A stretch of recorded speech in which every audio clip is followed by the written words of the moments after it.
So, of course, this program is funded by the Tower Foundation, and they give us money to pay for the food and the linens and the stuff that makes this happen. So I give a big shout out to Tower. They're doing great things. They're doing great things for our types of people. So I'm thankful to them for making this happen. I'm also giving a special thanks to the program committee that organized this. So Jane is here, Shem is here, Taylor, where are you? Oh, they're all over. They're all. Of course, Jay in Chicago. So you guys, can we just give you the shout out now and thanks for organizing this? Appreciate it.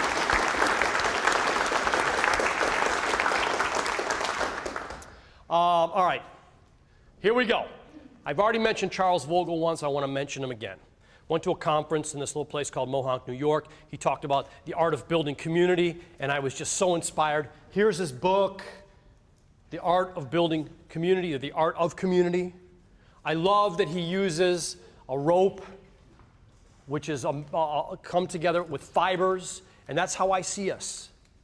We each play a role as a fiber in building this community. So I'm going to use this stuff, I'm going to use his content and relate it to our community and our schools. That's the goal. So when we're done, you might have some new ideas. You'll be asked to interact with your table, and pretty soon you're going to have to move. You're going to have to go to a new table, because if there's somebody at your table that you work with at your school, you got to move. So there'll be a little bit of a geography adjustment. Get ready. So Charles Vogel, big shout out. I want to talk about economics, just to lay the groundwork. I am proud to tell you that I am a social liberal and a fiscal conservative. My board loves that. Right? Because the students come first, the people come first. I'll do anything as a community leader to help people, regardless of who they are or what they bring. Social liberal, fiscal conservative. I'm not greedy. Well, maybe. But I care greatly about OPM. Other people's money, while we nurture OPC. Other people's children. My message to you is this. As a leader, if you are a department chair, or if you're an admissions officer, an emerging head, by the way, you know what's cool? There's people in this room that once came to the conference and they were striving to become a head of a school, and now they're here and they're actually the head of a school. Man, does that make my motor run fast? I love that. That means maybe it's working. Where's Mrs. Rajetsky? Where are you? Mrs. Haley, where are you? There she is. She did a cool thing. She's actually going to another school, like what, 2 hours away from where you live, to become the head. And in her departure, she has worked with her replacement, who's sitting next to her, that is becoming the head. Nice transition, way to go. Congratulations. So that's how this should be going. As a leader, you should be thinking about backfilling your role, because you will not do it forever. And you have an obligation to your institution so that it remains well beyond your years. So let's get to the economics. As the leader, you have to build the budget, because you own it. Don't let it fall, oh, that's the finance committee. Oh, that's the CFO. They're helpers, but the budget is yours. If the budget's not yours, your money won't be right. And if your money's not right, you can't do anything else, because you'll be worried about the money. Second point I make to you, you are managing the budget. You have a CFO. You have a business manager. They're overseeing things, but in the end, it's your call. Third point I make to you, it's your budget.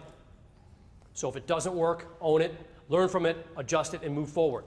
If the money's right, you can do anything. Delegate the budget to your department chairs, to your physical plant manager, to your division heads. You delegate it. It comes from you. And here's just a formula that I use. This is one person's formula. 80% of your budget should be operations. Your salaries, your utilities, snow removal, all the things that you need to do to run the school, 80%. And if it's not there yet, it could take you a couple years to get there. Just a suggestion, one guy's suggestion. 10%, fixing up your environment. If you're renting a church basement, You're exempt from this. But if you have your own place and you're expected to take care of it, put money in your budget to care for your physical plant. Because that stuff, your building is falling apart right now as we speak. And you should have the discipline to have money in the back pocket to take care of that new roof or those gutters. Do it. Because when you need it, it will be there. When you need it and it's not there, you got a problem. Let's go on the line of credit. Oh yeah, good luck with that. Because when you go on the line of credit, or when you take out that big loan, the bank does not care if your enrollment is down. Let's be blunt. Many schools are having enrollment troubles right here, right now.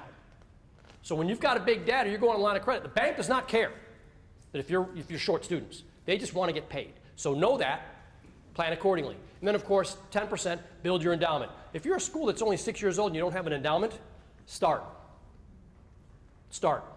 Because that's a signal to your donors, to your community, to your friends, to your trustees, to your alumni, that you are going to have the discipline to endow the school for the future.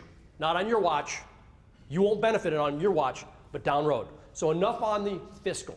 We're done talking about money for now. Message, get the money right, and you can do everything else. But when the money's wrong, that's where your focus will be. You know that. Kind of like when you go on a vacation. If you're going on a vacation that's going to cost you $2,000, and you know that, and you're only taking $1,200 in your pocket, you are a fool. You are a fiscal fool.